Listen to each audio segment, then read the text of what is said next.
10 வருடமாக மகனுக்கு தீராத பாதிப்பு. உதவி கேட்டு நின்ற தாய்க்கு அடுத்த 24 மணி நேரத்தில் ஓடோடி வந்த தாவேகாவினர். கிட்னில உப்பு நீர் குடல் வயிறு எல்லாமே உப்பி போயிட்டு ரொம்ப முடியாம ஆயிடுவான்.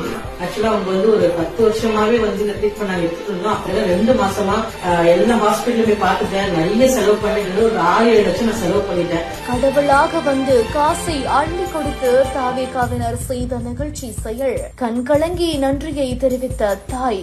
இன்ஜெக்ஷன் எவ்வளவு போய் கேட்டா 5 டோஸ் 2 லட்சம் மேல ஆகும்னு சொன்னாரு. நான் இவ்வளவு செலவு பண்ணிட்டு கடைசி நேரத்துல என்ன பண்றதுன்னு தெரியாத இருக்கும் போது தான் நான் கடைசியில எங்க மாவட்ட செயலரை போய் சந்திச்சேன். ஆனா இந்த மாதிரி விஷயம் தான்.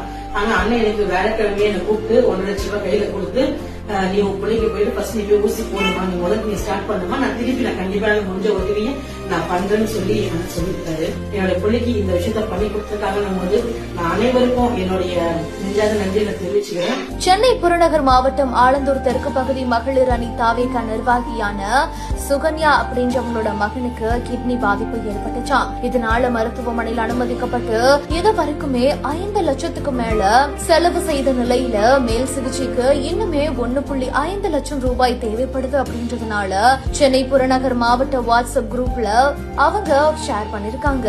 அடுத்த 24 மணி நேரத்திலேயே மாவட்ட நிர்வாகிகள், தாவேகாவினர், கழக உறுப்பினர்கள் அப்படின்னு அனைவருமே அளித்த பணத்துல சுமார் 1.5 லட்சம் ரூபாய் பணம் மொத்தமாக சுகன்யா அவர்கள்கிட்ட வழங்கப்பட்டிருக்குது. தன்னோட மகனுக்கு எல்லா பிரச்சனையும் இப்ப குணப்படுத்திடலாம் அப்படின்னு சொல்லிட்டு அந்த தாய் அங்க இருக்கிற அனைவருக்குமே கண்ணீர் மல்க நன்றியை தெரிவிச்சிருக்காங்க.